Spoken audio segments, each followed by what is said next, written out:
आज into the wild segment में हमारे साथ हैं खास वाइल्ड लाइफ फोटोग्राफर कुमार कुमुद गंगेश जी। आइए मिलकर उनका स्वागत करते हैं। बहुत बहुत स्वागत है।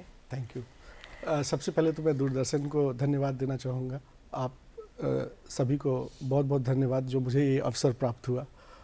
जी, तो पहले तो कुमुद जी आपकी जर्नी के बारे में जानना चाहेंगे। आप एक IT HR में काम करते हैं, IT फर्म में, साथ ही साथ फोटोग्राफी में एंथुसियाज्म कहाँ से स्टार्ट हुआ, कहाँ से शुरुआत हुई कि आपने ये सोचा कि फोटोग्राफी को एज ए प्रोफेशन भी लिया जा सकता है? जी, फोटोग्राफी जो है वो एक्चुअली मेरी शुरुआत 1998 में जब मेरे दादाजी ने मुझे पहला कैमरा गिफ्ट किया तब से ही हुई थी। जी। और पहले मैं पोर्ट्रेट और परिवार के जो सदस्य हैं उनके फोटोज लेता था। और पैरेलली जो है प्रकृति में जो इंटरेस्ट है वो मेरे दादाजी के थ्रू ही हुआ, क्योंकि उनके साथ हम अपने घर के पास जो नहर है या जो आसपास के जो छोटे मोटे जंगल हैं, खेत हैं, वहाँ, क्योंकि बचपन आप अपने पेरेंट्स या अपने जो घर के सदस्य हैं उनके साथ ही आप प्रकृति और उनको जान सकते हैं। बट उस समय इतना फैमिली में अलाउ नहीं होता है आपको कि आप किसी सेंचुरी में जाएं और उस तरह की चीज़ों को देखें। तो मैं दूरदर्शन को बहुत बहुत धन्यवाद देना चाहता हूं कि हम लोग के समय में जंगल बुक था और मोगली थे। जी। और वो मोगली ने ही कहीं ना कहीं हम लोगों के अंदर जो एक कीड़ा डाला कि पक्षी, जानवर या जंगल, वो कहीं ना कहीं अंदर बसा हुआ था। फोटोग्राफी चलता रहा, पोर्ट्रेट और स्ट्रीट वगैरह ये सब मैं धीरे धीरे जब भी टाइम मिलता था मैं करता था। मेरा अपना कैमरा था और मैं कैमरा खुद का ओन कर रहा था, तो मुझे मौका मिल जाता था कभी कभी। वाइल्ड लाइफ 10 साल पहले जो है वो प्रॉपरली जो बर्ड फोटोग्राफी है वो शुरू हुआ। उसका मोटिवेशन प्रकृति तो था ही, बट चिड़ियों में जो इंटरेस्ट है वो मैं यहाँ दिल्ली में हूँ, तो यहाँ घर के पास ओखला बर्ड सेंचुरी है, तो मैं कभी कभी वीकेंड्स में वहाँ जाता था। तो वहाँ माइग्रेटरी बर्ड्स आते हैं और वहाँ कुछ लोग मुझे ऐसे मिले जो पक्षी प्रेमी तो हैं। बर्डिंग तो आपको पसंद है, आप करते भी हैं, लेकिन साथ साथ आप मैमल्स की भी फोटोग्राफी करते हैं और ये बहुत जगह पब्लिश भी हुआ है, चाहे लेपर्ड्स की बात करें या टाइगर्स की बात करें। तो मैमल्स के साथ इनकाउंटर कैसा रहा और कोई खास तस्वीर जिसके बारे में आप बताना चाहें? जब आपकी फोटोग्राफी मैच्योर होती है तो फिर आप सब्जेक्ट को बदलते भी हैं। आप एक सब्जेक्ट के बाद दूसरे सब्जेक्ट पे जाते हैं। बर्ड्स में वैरायटी बहुत है, तो आप बर्ड्स में आप बोर नहीं हो सकते। अगर एक बर्ड चली गई तो दूसरे बर्ड की तरफ खूब सारे बर्ड्स हैं, आप कर सकते हैं। मैमल्स थोड़ा चैलेंजिंग है। एक तो आप मैमल्स के लिए आप ऑन फुट जा नहीं सकते हैं, कहीं पे आपको सफारी लेना होता है। कई सफारी आपकी खाली भी चली जाती है, कई सफारी में आपको बहुत अच्छी साइटिंग होती है, कई सफारी में आपकी अच्छी साइटिंग होती है but because of other Gypsy और गेस्ट आपको एक अच्छा शॉट नहीं मिलता है। तो वो सब जो है वो पेशेंस जब आपका डेवलप होता है तो आप मैमल्स का फोटो लेते हैं। इंटरनेशनल टाइगर्स डे के दिन PTI ने मेरा फोटो रिलीज किया था। आई मीन पूरे इंडिया से मेरा ही फोटो सिलेक्ट हुआ था लास्ट ईयर, तो एक है। और उसके अलावा बहुत सारे जो नेटजियो का ब्लॉग आता था पहले, अब आजकल वो नहीं रिलीज हो रहा है। उसमें वर्ल्ड वाइड टॉप 25 फोटोग्राफर्स को वो रिकमेंड करते थे। उसमें कई बार मेरे फोटोज सेलेक्ट हुए हैं। और अगर आप पक्षियों की बात करें, आपने कहा आप यूँ तो दिल्ली शहर में रहते हैं, लेकिन आपको हिमालयन बर्ड्स का बहुत शौक है। आपको हिमालयन बर्ड्स में ऐसा क्या खास लगता है? Because of colours. Because colour सबको पसंद है। I mean black and white भी है, बट उसके अलावा और भी कलर्स है। हिमालयस में एक तो कलरफुल बर्ड है, शाही बर्ड्स हम देख भी रहे हैं कुछ बर्ड्स, कितना सुंदर रंग है इनके। ये स्कारलेट फिंच है और ये आई मीन ये चोपटा टुंगनाथ के पास मैंने इस तस्वीर को लिया था। और यहाँ पे एक छोटी सी स्टोरी भी है। इस फोटो को लेने के लिए मैं जो मेरा जद्दोजहद था उसमें मैं मेरे ख्याल से 10 फीट 8 फीट नीचे गिर भी गया था। बट बिकॉज ऑफ वहाँ पे काफी झाड़ियाँ थी तो मुझे कुछ नुकसान नहीं हुआ। और मेरे साथ काफी मित्र, 2-3 मित्र थे।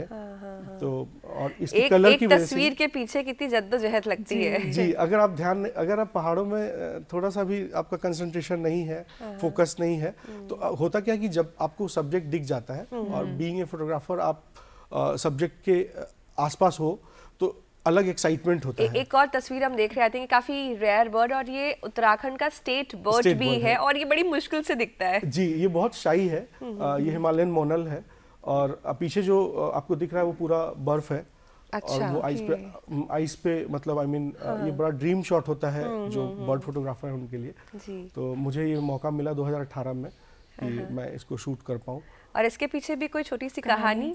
ये जो आप ये तस्वीर देख रही हैं, इसके पीछे एक कहानी ये है, ये बहुत शाई है। तो ये हाइड एंड सीक जैसा था, जैसे ये छुपा हुआ था इस तरफ मैं भी छुपा हुआ था। तो आई मीन इसको हो सकता है इसको ये लगा हो कि मैं नहीं हूँ, तो वो हाइड एंड सीक जैसा चल रहा था। अच्छा। इनकी फीमेल का भी शॉट मेरे पास आया था, वो भी हाइड एंड सीक जैसा ही था। तो बड़ा यूनिक शॉट है कि वो आई मीन वो निकल के उसको लगा कि मैं नहीं हूँ, और वो निकल के वो मैं तैयार बैठा हुआ था, मैंने वो शॉट। इतनी मेहनत लगती है एक पिक्चर के पीछे, हमें तो देखने में इतना सुंदर लगता है, लेकिन हमें अभी पता चल रहा है कि कितना ज्यादा it takes a lot to click a single picture. और इतने वहाँ हिमालयस में एक चैलेंज ये है कि आपको ट्रेक करना होता है, आपके साथ भारी इक्विपमेंट होता है, उन गियर्स को कैरी करना होता है। राइट। फिर आपको होल्ड करना, बिकॉज वहाँ कई बार ट्राइपॉड होता है, कई बार नहीं होता है, तो आप हैंड होल्ड करके फोटो लेते हो, तो वो चैलेंजेस होता है। बट जब आप रेगुलरली वहाँ विजिट कर रहे हो तो आप एक प्रैक्टिस में आ जाते हो, फिर आपकी आदत हो जाती है कि कहाँ पे रुकना चाहिए, कहाँ पे संभलना है, कैसे काम करना है उसको। जी, और अभी हमने जो पिक्चर्स देखी है, हमने देखा कि फ्रेमिंग बहुत सुंदर रही है इस हर पिक्चर्स में, और आप एक फ्रेमिंग स्पेशलिस्ट भी हैं अगर हम बात करें तो उसके बारे में भी हमें कुछ बताएं कि किस प्रकार ये फ्रेमिंग से आपका संबंध रहा है। जी, फ्रेमिंग बहुत ज़रूरी है, बिकॉज अगर आप एक सिंपल फोटो खींच रहे हैं तो उसका उतना आई मीन फोटो खींचना तो सबको पसंद है, फोटो खींचना, आई मीन आज मोबाइल है तो सब फोटो खींचते हैं, बट फ्रेमिंग इसलिए जरूरी है कि फ्रेमिंग एक स्टोरी एक कहानी बनाता है। फ्रेमिंग के साथ कैप्शन भी जरूरी है। अगर आप ब्लॉगिंग कर रहे हैं या फिर आप फोटो कहीं पोस्ट कर रहे हैं सोशल मीडिया पे या किसी किताब में जा रहा है, तो अगर उसका कैप्शन आता है उसके साथ साथ एक परफेक्ट कैप्शन आप दे रहे हैं, तो वो और स्टोरी को कनेक्ट करता है। बिल्कुल। तो मेरा हमेशा से ये रहता है कि मैं कुछ एक ऐसा फोटो खींचूं, क्योंकि कैमरा तो मशीन है, वो तो आई मीन वो तो फोटो वही खींचेगा जो आप उसको इंस्ट्रक्ट करोगे। तो आप आंखों से क्या देख रहे हो, और उन आंखों से तो आप बहुत कुछ देख रहे हो, बट आप क्या फ्रेम कर रहे हो which will tell a story, I mean वो बहुत महत्वपूर्ण है। बिल्कुल, बिकॉज आमतौर पे लोगों को पता ही नहीं होता है कि फोटो में है क्या एग्जैक्टली, बर्ड्स के बारे में जानकारी नहीं होती, तो कैप्शंस के माध्यम से हमें पता चलता है इसके बारे में। जी, आप कनेक्ट करते हो उसको, क्योंकि सबकी अपनी कहानी होती है। जिस फोटो को मैं देख रहा हूँ वो मैं अपने हिसाब से सोच रहा हूँ, उसी फोटो को आप देख रहे हो तो आप अपने हिसाब से की स्टोरी समझ रहे हो, तो कैप्शन होने से आसानी हो जाती है चीज़ों को समझने के लिए। और आपने स्टोरी टेलिंग की एक बात करी, आपकी एक और बड़ी फेमस पिक्चर है सारास क्रेन जो अपने बच्चों के साथ है, वो पिक्चर भी एक ऐसी फोटो है जो एक कहानी बयां कर रही है, तो अगर उस कहानी के बारे में हम आपसे जाने तो। उसके पीछे कहानी है कि यहाँ दिल्ली में ग्रेटर नोएडा के पास में एक वेटलैंड है, धनौरी वेटलैंड। उत्तर प्रदेश का सारस क्रेन जो है उत्तर प्रदेश का स्टेट बर्ड है, तो जिनको सारस देखना हो वो धनौरी वेटलैंड जाके विजिट करते हैं, और काफ़ी मात्रा में वहाँ पे सारस क्रेन जो है। तो नेस्टिंग के टाइम में थोड़ा ध्यान रखना होता है। कई बार वो रोड के सड़क के किनारे ही नेस्टिंग हो जाती है उनकी, तो गांव वाले जो वहाँ आसपास हैं वो बहुत ध्यान रखते हैं चीज़ों का, बहुत केयर करते हैं। तो मुझे कहीं से जानकारी मिली थी कि एक नेस्टिंग है जो थोड़ा इंटीरियर अंदर गांव के तरफ है, और मैं उस नेस्टिंग को ऑब्जर्व कर रहा था पिछले एक हफ्ते से। मतलब जब मैंने वो फोटो लिया तो बच्चे आने के बाद मुझे पता चला कि बच्चे आ गए हैं, बट वो बच्चे आई मीन वो पंख में छुपा के रखती हैं, और वो जब हम फोटो देख भी पा रहे हैं तो अब ये बच्चा आई मीन 4 दिन या 5 दिन होगा, हफ्ते भर का होगा, और तब मदर ने इसको बाहर, इसके साथ दो और बच्चे, एक शायद 2 बच्चे और थे। जी। तो अब जो आपने पहले जो फोटो देखा उसमें उसको कैप्शन दिया था मैंने फोटो लेने को कि माँ मुझे भी उड़ना है अब, आई मीन मुझे भी उड़ना है। तो वो कैप्शन बहुत कनेक्टेड था, काफी लोगों से मुझे ममता देखने को मिलती है। एक फोटो है तो एक फोटो ही, लेकिन पूरी कहानी बयां करती है। और ये लो लाइट काफ़ी शाम को मैंने लगभग मुझे लगता है कि मैं वहाँ 4-5 घंटे था, फिर जाके शाम को बच्चे बाहर आए और मुझे वो चांस मिला वो फोटो लेने का, और वो बहुत काफ़ी प्रोत्साहन, मुझे काफ़ी अब इस अप्रिशिएशन तरह की फोटोग्राफी करनी है, फ्रेमिंग समझनी है, लाइटिंग समझनी है, उसके लिए वर्कशॉप्स की ज़रूरत होती है या वॉक्स की ज़रूरत होती है, तो वो सब भी ऑर्गेनाइज करते हैं, तो उसके बारे में भी हमें जैसे जैसे मुझे अनुभव होता गया, आई मीन जब मैं बर्ड फोटोग्राफी में या मैमल्स में थोड़ा बहुत जो अनुभव हुआ, तो मुझे लगा कि मुझे ये सोसाइटी में ये चीज़ आगे करने के लिए, इसको फैलाने के लिए मुझे कुछ ऑर्गेनाइज करना पड़ेगा, जिसमें जो आसपास के लोग हैं या एनसीआर में जैसे मैं फ़ोटो वॉक्स कंडक्ट करता हूँ, मैंने हम 3 लोग हैं, मैं हूँ, पार्थिव हैं और निशांत हैं, तो हम लोगों ने एक I mean wild life photography collective India करके WPCI करके एक मतलब फाउंड किया, एंड उसके बाद उसके थ्रू हम फोटो वर्कशॉप एंड फोटो वॉक्स रखते हैं, जो कि बिल्कुल फ्री होता है।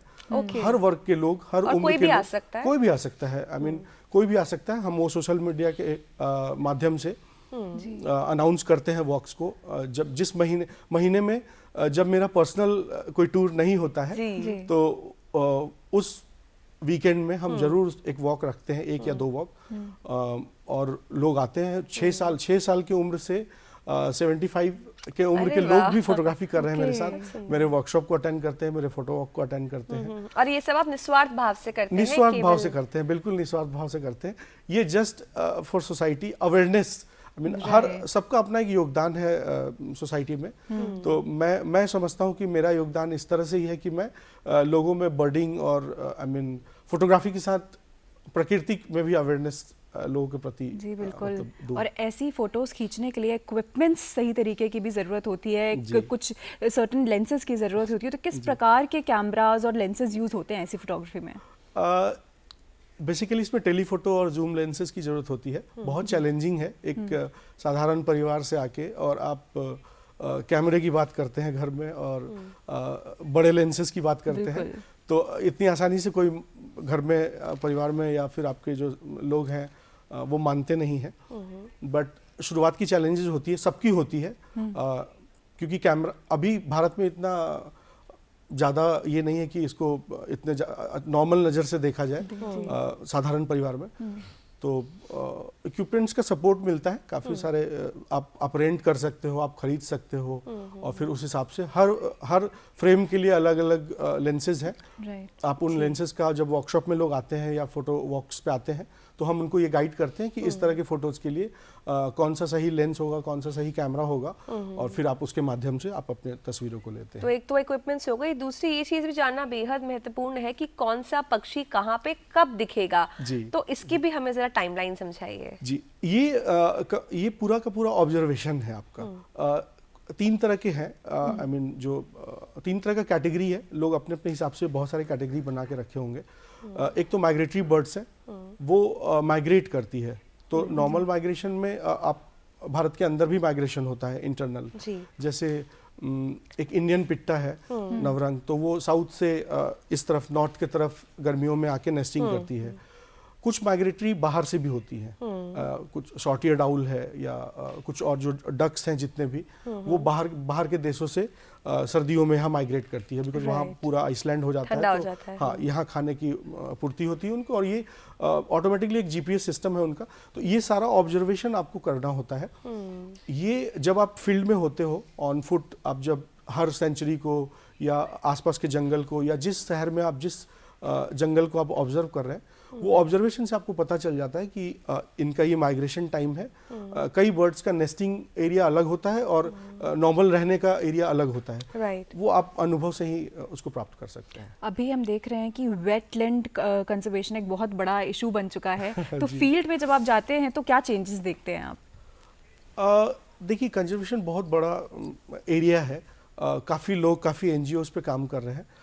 मैं अपने पर्सनली, मेरा जो थॉट है उसमें ये है, नॉर्मल थॉट है कि आप जिस भी सेंचुरी में जा रहे हैं, जिस भी जंगल में आप जा रहे हैं, जहाँ पे भी आप विजिट कर रहे हैं, उसमें गंदगी ना फैलाएं। पहले तो कॉमन लोग जो है वो उनसे ये निवेदन रहता है हमेशा कि कोई गंदगी ना फैलाए, प्लास्टिक का यूज़ ना करें, बिकॉज कई बार हम बहुत छोटा सा एग्जांपल दे रहा हूँ मैं कि कई लोग जैसे सिगरेट पीते हैं एंड उसका जो लास्ट में जो बचता है जो भी या छोटे जैसे ढक्कन है आपके बॉटल्स के, वो कई बार आप देखे होंगे कि पक्षियों के बीक में फंस जाता है, बिकॉज ऑफ इट वो खाना बंद हो जाता है उनका। आप वो कभी दिख गया तो फिर तो ठीक है, आप पकड़ के उनको जो भी है ऐसा, बट कई बार ऐसा होता है घटना जिसमें वो मर जाते हैं।